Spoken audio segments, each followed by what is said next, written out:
नमस्ते, वंदे मातरम, जय हिंद। आज की तासिका में सभी डीएड बीएड टीचर्स का हार्दिक हार्दिक स्वागत है। देखिए, आज महत्वपूर्ण घटक है कम से कम 1 अंक, और यदि आपके 2 पेपर है तो 2 अंक आपको इस घटक से मिल सकते हैं। और हमारी जो भाषा है, लैंग्वेज है, उसे सुधारने के लिए, उसे अलंकारिक बनाने के लिए इस घटक का महत्वपूर्ण क्या है, भूमिका है। इसलिए अलंकार व्याकरण का एक सौंदर्य प्रदान करने वाला प्रकरण है। तो देखिए, कक्षा 8वीं से एमपीएससी तक अलंकार पर हर साल एक दो प्रश्न पूछे जाते हैं। तो पहले देखेंगे अलंकार किसे कहते हैं। देखो, अलंकार 2 शब्द से बना है। पहला है अलम और दूसरा है कार। अलम का अर्थ है देखो आभूषण, और कार का अर्थ है देखो अर्थ है करने वाला। अलम का अर्थ है आभूषण और कार का अर्थ है करने वाला। तो देखो, जो आभूषण है यानी हर एक व्यक्ति को और ज्यादा महिला को अलंकार, और उसे क्या कहेंगे हम सामान्य भाषा में गहना, काफी पसंद होता है। और जब वो गहने या अलंकार बनते हैं तो यूं ही नहीं बनते, वो सोना चांदी कोई भी ऐसे ले और परिधान नहीं करता। उसकी जो सजावट होती है, जो अलंकारिक रूप उसे दिया जाता है, तो उससे उसकी कीमत क्या होती है, बढ़ती है। उसी प्रकार हम जो आसान बोली भाषा में बोलते हैं उसे अलंकारिक भाषा नहीं कहेंगे। तो वहां पर कुछ चटक मटक और कुछ क्या कहेंगे हम उसे चमत्कारिक शब्दों का उपयोग वहां पर होना चाहिए, तभी उसे हम अलंकार कहते हैं या अलंकारिक भाषा कहते हैं। तो देखो, जो हमारे हिंदी चित्रपट है या मराठी चित्रपट है, उसमें अलंकारिक भाषा का सबसे ज्यादा उपयोग किया है। तो उसके अलग अलग प्रकार है। तो शायद अलंकार के 3 मुख्य प्रकार माने गए हैं व्याकरण में, वो हम यहां पर देखेंगे। पहला है शब्द अलंकार। शब्द अलंकार में क्या होता है, सिर्फ शब्दों से अलंकारिक रूप दिया जाता है। दूसरा है अर्थ अलंकार। शब्द है लेकिन शब्द के साथ साथ उसके अर्थ को भी अलंकारिक रूप दिया गया है। और तीसरा, हमारे स्पर्धात्मक क्षेत्र में कम प्रश्न पूछे जाते हैं या पूछे ही नहीं जाते, लेकिन ध्यान में रखो, उभयालंकार नाम से भी तीसरा प्रकार है। तो कभी कभी एक हाथ परीक्षा में प्रश्न पूछा जाएगा कि अलंकार के कितने भेद है या प्रकार है। तो अलंकार के कितने भेद है, 3 भेद है। पहला है शब्द अलंकार, अर्थ अलंकार और उभयालंकार। तो शब्द अलंकार के भी 3 अलग अलग भेद है। देखो, पहला है अनुप्रास अलंकार, दूसरा है यमक अलंकार और तीसरा है श्लेष अलंकार। मैं हमेशा बार बार कहता हूं, जो भाषा या शास्त्र में जो नाम दिए गए हैं ये यूं ही नहीं दिए गए। जैसे हमारा नाम होता है, मेरा नाम है विजय, पर जब भी मैं क्रिकेट खेलते समय टॉस करता था तो मैं हारता था। नाम तो मेरा विजय है, तो टॉस करते समय मैं हारता था। तो इसलिए हमारा नाम कुछ भी है, लेकिन यहाँ का नाम जो होता है उसमें जो वैशिष्ट और जो गुणधर्म होते हैं उसी के कारण उसे वो नाम दिया जाता है। तो ध्यान में रखो, एक आध प्रकरण का जो नाम है उसी नाम के आसपास के जो मीनिंग, अर्थ है, वही वहां पर छुपे होते हैं। वो आपको सिर्फ क्या करना है, ढूंढना है। आया समझ में? चलो, तो हम सबसे पहले क्या करेंगे, शब्द अलंकार के ये 3 प्रकार आज हम सीखेंगे, और शेष अलंकार के भी अन्य जो क्या है प्रकार है, उप प्रकार, शब्द श्लेष और अर्थ श्लेष। तो देखिए, अलंकार के मुख्य 3 प्रकार, शब्द अलंकार, अर्थ अलंकार और उभय अलंकार। उसमें से आज हम देखेंगे शब्द अलंकार।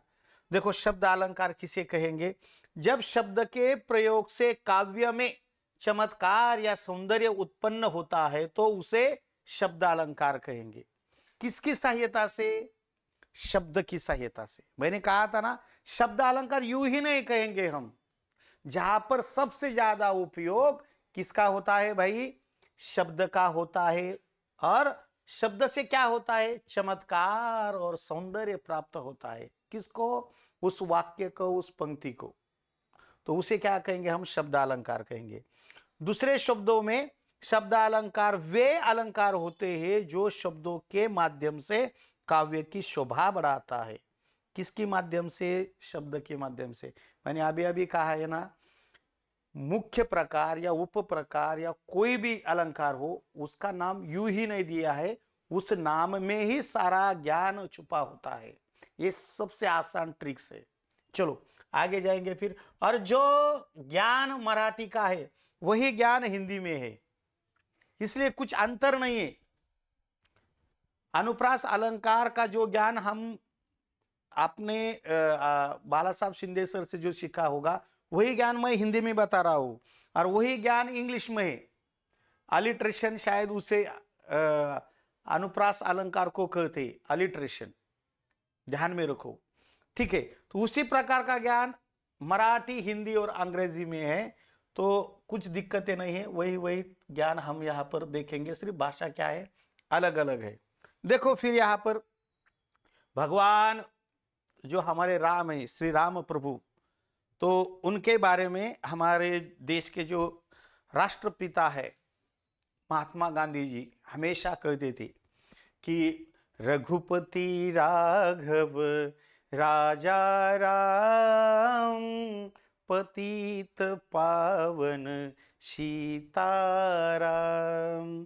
हो रघुपति राघव राजा राम, पतित पावन सीताराम। ये अनुप्रास अलंकार है। देखो तो यहाँ पर जो मधुरता, यहाँ पर जो मिठास भरा लम्हा जो हमें अभी अभी आपने सुना है, तो उस किस कारण है, क्योंकि वहां पर जो र जो वर्ण है वो बार बार आ रहा है। र क्या है, वर्ण है। वर्ण क्या होता है, ये शब्द होता है। अनेक वर्ण मिलकर शब्द बनते हैं, और जहां शब्द के सहायता से हमें उस पंक्ति को, उस काव्य को शोभा बढ़ाते हैं, उसे तो हम क्या कहेंगे, अलंकार कहेंगे। तो देखो यहाँ पर ये रघुपति पर रहे, राघव पर भी रहे, राजा भी रहे, राम भी रहे, और यहाँ पर जो पुनरावृत्ति हो रही है, र बार बार आ रहा है, तो उसे हम क्या कहेंगे, अनुप्रास अलंकार कहेंगे। शायद आपको शिंदे सर ने भी कहा होगा की ज्या वाक्यामध्ये एखादा वर्ण पुन्हा पुन्हा रिपीटेशन करतो आणि त्या वर्णामुळे त्या वाक्याला सौंदर्य निर्मिती होते, त्याला अनुप्रास अलंकार असे म्हणतात। आवडलं तर लाईक ठोकायचं आहे, हा व्हिडिओ जास्तीत जास्त शेअर करायचा आहे, कारण अजूनही असे काही मुलं आहे की हिंदी व्याकरण लय अवघड आहे, आम्हाला ते अजिबात समजत नाही। पण कधी आपण हिंदीत, कधी इंग्रजीत, कधी मराठीत आपण काय करू, हे व्याकरणाची कीड बाजूला करू, कारण प्रत्येकाला ज्याच्या त्याच्या मातृभाषेतूनच ते कळत असतं। म्हणून तर अध्यापनाच्या वेगवेगळ्या पद्धती आहे, डायरेक्ट मेथड असेल, ट्रान्सलेशन मेथड असेल, इक्लेक्टिक मेथड असेल, तर आपण थोडंसं ट्रान्सलेशन मेथड कडून जाऊ। आलं लक्षात? हां, आवडलं तर आवर्जून काय करा, तुम्ही लाईक ठोका, कमेंट करा माझ्यासाठी छान, ठीक आहे। आता बघा बांधवांनो, मग आता हे शब्द अलंकाराचे वेगवेगळे प्रकार, त्यापैकी आपण अनुप्रास अलंकाराचं आताच प्रास्ताविक बघितलंय, गाणं सुद्धा तुम्ही ऐकलंय, मी गाण्याचा प्रयत्न केलाय छोटासा। तर बघा याची डेफिनेशन काय है, देखिए अनुप्रास अलंकार, जिस अलंकार में वर्ण की बार बार आवृत्ति होती है उसे अनुप्रास अलंकार कहेंगे। आवृत्ति और अनुप्रास, आवृत्ति और अनुप्रास, जहां पर आवृत्ति की जाती है बार बार वर्ण की, वहां अनुप्रास अलंकार है। देखो कितनी अच्छी ट्रिक्स है। किसकी आवृत्ति होने वाली है, बोलिए जल्दी, वर्ण की आवृत्ति। जिस अलंकार में वर्ण की आवृत्ति बार बार होती है उसे अनुप्रास अलंकार कहेंगे। अभी हमने एक श्लोक पढ़ा था, काफी मधुर है, और हमारे भगवान राम के वैशिष्ट्यपूर्ण कार्य पर वो श्लोक था। दूसरा देखो, लैला लूटे लूट। देखो मैं क्या बोल रहा हूं, लैला यानी पत्नी या प्रेमिका, हाँ पत्नी नहीं हो सकती, प्रेमिका ही है वो। लैला लूटे लूट, लेगी लिख कर ले ले। देखो कोई भी जो बाह्य स्त्री है वो क्या करने वाली है, लैला तुझे लूट, लैला तुझे लूट लेगी लिख कर ले ले, लैला तुझे लूट लेगी लिख कर ले ले। तो यहां पर क्या है, किस शब्द की पुनरावृत्ति हो रही है, किसकी आवृत्ति हो रही है, ल शब्द की। लैला लूट लेगी लिख ले ले। तो यहां पर क्या है, आपको काफी सेकंड में पता चलेगा, सर यहां पर एक वर्ण है जिसका नाम है ल, वो बार बार आ रहा है, तो उसे क्या कहेंगे हम, अनुप्रास अलंकार कहेंगे। दूसरा देखो, चंदू के चाचा ने चंदू की चाची को चांदनी रात में चटनी चटाई। देखो मैंने किशोरावस्था में जो बालक होते हैं वो ऐसी चमत्कारिक भाषा बोलते हैं। तो यहां पर क्या है, चंदू के चाचा ने चंदू की चाची को चांदनी रात में चटनी चटाई। तो यहां पर च की क्या हो रही है, आवृत्ति हो रही है, पुनरावृत्ती हो रही है, रिपीटेशन हो रहा आहे, पुन्हा पुन्हा तो शब्द येऊ लागलेला आहे बघा, तिन्ही भाषेत मी तुम्हाला ते सांगितलंय। नंतर बघा, तरणी तनुजा तट तमाल तरुवर बहु छाए। कौन सा शब्द रिपीट हो रहा है, बोलिए जल्दी जल्दी, त हो रहा है, कौन सा हो रहा है, त। और एक वर्ण जब बार बार आता है तो उसे हम क्या कहेंगे, अनुप्रास अलंकार। और ये हिंदी साहित्य में काफी मशहूर पंक्तियां है ये, चारू चंद्र की चंचल किरणें खेल रही है जल धर में। देखो पंक्ति क्या है, चारू चंद्र की चंचल किरणें खेल रही है जल थल में। फिर से देखो कितना सुनने में मिठास भरा लगता है, चारू चंद्र की चंचल किरणें खेल रही थी जल थल में। तो यहां पर भी क्या है, च च च, और उसके बाद है हाँ च च का ही क्या हो रहा है, रिपीटेशन हो रहा है, आवृत्ति हो रही है, बार बार वो शब्द आ रहे हैं। अभी ध्यान में रखो, सिर्फ जिस अलंकार में एक वर्ण बार बार आता है और उससे क्या होती है, वाक्य की पंक्ति की शोभा बढ़ती है, उसे क्या कहेंगे हम, उसे कहेंगे अनुप्रास अलंकार। खरं इमानदारीने सांगा, समजलं का तुम्हाला, का मी आपल्याला शिकायला लागलो। 2010ला मी शिकवतोय डीएडच्या पोरांना, 9-10 पासून, तर 10 पासून आतापर्यंत चाललंय, जवळपास 15-16 वर्ष झाले। रिपीट रिपीट रिपीट रिपीट, हे सगळं ज्ञान यज्ञ तुमच्यासाठी। तुम्हाला जर नाही समजलं तर मला शिकून काय उपयोग आहे आता, पर मी आता 40च्या मध्ये गेलेलो आहे, आलं लक्षात। आणि ज्याला आणखीन जर नाही कळत, भाऊ इकडे मराठीत सांगितलेलं आहे, भाऊ आलं लक्षात, बाळासाहेबांनी तुम्हाला ते शिकवलंच असेल। त्याच्यानंतर बघा, मी लहान असताना एक हिंदी चित्रपट आलेला होता, मी 5वी-6वीला असेल त्यावेळेस। त्या चित्रपटाने अख्ख्या भारतामध्ये काय केलेलं होतं, धुमाकूळ घातलेला होता।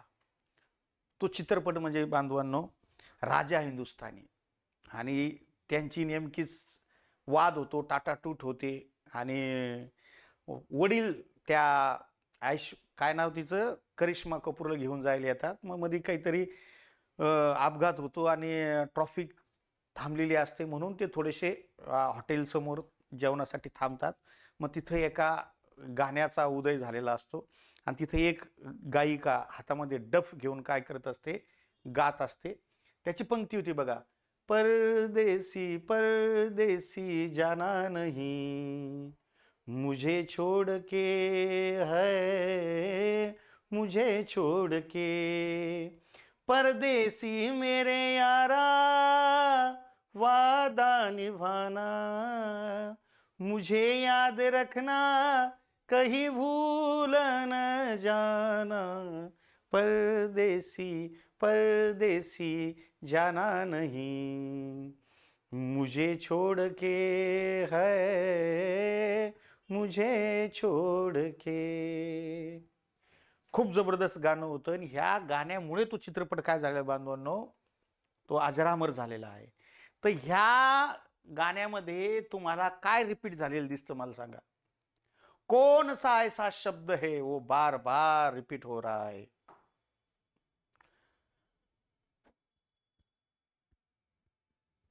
जो पहले हमने अलंकार पढ़ा है वहां पर वर्ण रिपीट होता था और इस अलंकार में शब्द रिपीट हो रहा है. परदेसी परदेसी, ये वर्ण नहीं है, ये शब्द है, ध्यान में रखो. और जिस अलंकार में पूर्ण संपूर्ण शब्द रिपीट होता है उसे कहेंगे यमक अलंकार. क्या कहेंगे? यमक अलंकार. आया ध्यान में? हाँ चलो, इंग्लिश में यमक अलंकार को हम क्या कहेंगे? बोलो जल्दी जल्दी बोलो. इंग्लिश में यमक अलंकार को क्या कहते हैं? राइमिंग्स कहते हैं शायद. क्या कहते हैं? हाँ राइमिंग्स वर्ड कहते हैं ना यमक अलंकार. यमक शब्द देखो, परिभाषा देखो और डेफिनेशन क्या है हमारी. जिस अलंकार में शब्द का बार बार प्रयोग हो और हर बार अर्थ अलग अलग हो उसे यमक अलंकार कहते हैं. देखो ध्यान में रखो, यहां पर शब्द बार बार क्या हो रहा है? आ रहा है और उसका अर्थ भी क्या है? अलग अलग है. उसे हम यमक अलंकार कहेंगे. तो यहाँ पर सारे जो उदाहरण है वो काफी मशहूर गाने हैं. ओ मेरे दिल के चैन, चैन आए मेरे दिल को दुआ दीजिए. देखो चैन चैन, दिल दिल, ये शब्द क्या हो रहे हैं? रिपीट हो रहे हैं. अभी नया नया गाना था ये, तेनू सूट सूट करदा, सूट सूट रिपीट हो रहा है. और जो मशहूर पंक्ति है वो देखो, कनक कनक ते सो गुनी मादकता अधिकाय. देखो यहां पर कनक कनक रिपीट हो रहा है. माला पेरत जग गया, माला पेरत जग गया, गया न मन का फेर. देखो यहां पर गया गया रिपीट हो रहा है. कर का मड़का डार दे, मन का फेर, मन का रिपीट हो रहा है. और ये परदेसी परदेसी तो अभी अभी मैंने गाकर आपको बताया है. तो ध्यान में रखो, जिस अलंकार में संपूर्ण शब्द बार बार रिपीट होता है और हर बार उसका अर्थ अलग होता है तो उसे हम क्या कहेंगे? यमक अलंकार कहेंगे. काफी आसान है, आपको आसानी से वो समझ में आएगा, कुछ दिक्कत नहीं है यहाँ पर. और शायद पिछले साल में इस पर प्रश्न पूछा गया था, इसलिए ध्यान दीजिए. चलो आगे जाएंगे. देखो दूसरा भी ये गाना है, ओ मेरे दिल के चैन. अभी अभी मैंने पढ़ा था, कुछ रिपीट हो गया. और उससे देखो, लाल छड़ी मैदान खड़ी. ध्यान दीजिए, काफी पुराना गाना ये. लाल छड़ी मैदान खड़ी, क्या खूब लड़ी, क्या खूब लड़ी. जो हमारी महान क्रांतिकारक है झांसी की रानी, उसके लिए भी ये पंक्ति काफी वक्ता कहते हैं, लेकिन ये सही इस अप्सरा के लिए इस महान व्यक्ति ने गाया था. लाल छड़ी मैदान खड़ी, क्या खूब लड़ी, क्या खूब लड़ी. हम दिल से गए, हम जा से गए, बस आंख मिली और बात बढ़ी. तो यहां पर देखो एक शब्द बार बार आ रहा है और उसका जो मीनिंग है वो क्या है? अलग है. यानी एक ही शब्द है और उसका मीनिंग क्या है? दो मीनिंग होते हैं उस शब्द के. ध्यान में रखो, ध्यान से सुनिए. यमक अलंकार में बार बार शब्द आते हैं और उसका अर्थ भी क्या होता है? भिन्न भिन्न होता है. और यहां पर एक शब्द है, एक पंक्ति है, पूरी पंक्ति सेंटेंस बार बार आता है. यहां पर ध्यान देना है. पहले तो आपको ध्यान में रखना है कि एक सेंटेंस ही रिपीट हो जाता है, और यदि सेंटेंस नहीं रिपीट होता तो एक शब्द के अर्थ क्या होते हैं? श्लेष होना, यानी एक ही शब्द का अर्थ अलग होना. आपको दादा कुंड के मालूम होंगे, मराठी चित्रपट के काफी सुपरस्टार हीरो थे वो, और वो जब बोलते थे उसके मीनिंग अलग अलग होते थे, तो वो श्लेष भाषा का उपयोग करते थे। किसका? श्लेष भाषा का उपयोग करते थे। तो यहां पर देखो, लाल छड़ी मैदान खड़ी, क्या खूब लड़ी, क्या खूब लड़ी। तो देखो यहाँ पर एक कौन सा शब्द है, काफी उसका मीनिंग अलग अलग आ रहा है। लाल छड़ी मैदान खड़ी, क्या खूब लड़ी, क्या खूब लड़ी। तो देखो यहाँ पर ये जो लाल छड़ी जो शब्द है, छड़ी को का मतलब अन्य दो प्रकार के अर्थ यहाँ पर आपको दिखाई देंगे। और देखो दूसरा उदाहरण भी काफी आसान है, वो आपको मैं बताता हूं। देखो यहाँ पर, मोहब्बत बरसा देना तू सावन आया है, काफी मिठास भरा गाना है। मोहब्बत बरसा देना तू सावन आया है। तो देखो यहाँ पर ये सावन शब्द के दो अर्थ है। पहला सावन ये क्या है, श्रावण का मास है, और दूसरा सावन यानी क्या है, बारिश होना। तो यहाँ पर देखो ये दो क्या है, इसके अर्थ है। एक ही शब्द होता है लेकिन वो क्या है, उसके अर्थ क्या होते हैं, अनेक होते हैं। दूसरी पंक्ति देखो, रहीमन पानी राखिए बिन पानी सब सून। तो पानी के भी क्या है, अलग अलग अर्थ होते हैं। आपको मालूम है पानी के मराठी के भी अलग अर्थ है। पानी यानी जीवन और पानी यानी जल। पानी यानी जीवन और पानी यानी क्या, जल। ध्यान में रखो। इसलिए मोहब्बत बरसा देना तू सावन आया है, सावन का एक क्या होता है, एक महीना भी है। हर सावन को हम बारिश या मौसम भी कर सकते हैं, पूरा 3 महीने का मौसम। इसलिए सावन शब्द यहाँ पर श्लेष अलंकार में पूछा गया है। जिस अलंकार में शब्द एक बार आता है लेकिन अर्थ अनेक होते हैं, कई यानी अनेक होते हैं, उसे श्लेष अलंकार कहेंगे। चलो मुझे बताओ सबसे पहले, किस अलंकार में एक वर्ण रिपीटेशन होता है, किस वर्ण रिपीट होता है, बार बार आता है वर्ण, एक अकेला वर्ण। अलंकार का नाम बोलिए, लिखिए जल्दी जल्दी। अलंकार का नाम क्या है, लिखिए जल्दी जल्दी जल्दी जल्दी जल्दी जल्दी।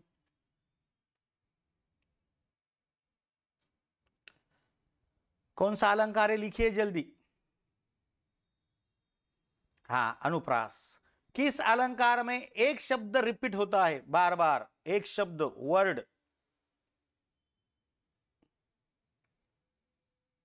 शायद अलंकार को इंग्लिश में फिगर ऑफ स्पीच कहेंगे ना। हाँ, फिगर ऑफ स्पीच ही कहते हैं, यमक, सही। और किस अलंकार में एक शब्द के अनेक अर्थ होते हैं, कई अर्थ होते हैं, कई अर्थ होते हैं। किस अलंकार में एक शब्द के अनेक अर्थ होते, एक बार ही आता है? हाँ, श्लेष। और ध्यान में रखो, एक दो लेखक ने क्या कहा है कि पूरा सेंटेंस भी बार बार आता है। वो उदाहरण मुझे नहीं मिला है, लेकिन पूर्ण संपूर्ण उदाहरण जो है, पंक्ति है, वो बार बार रिपीट हो जाती है। कभी कभी कहते हैं ना, क्या कहेंगे हम उसे, कौन सा गाना है वो, आगे देखेंगे, शायद होगा यहां पर। हाँ देखो, मोहब्बत बरसा देना तो सावन आया है, वही पंक्ति फिर यहां पर होती है, इसलिए उसे विश्लेष अलंकार ही कहा जाता है। देखो उसके अलग अलग भेद है।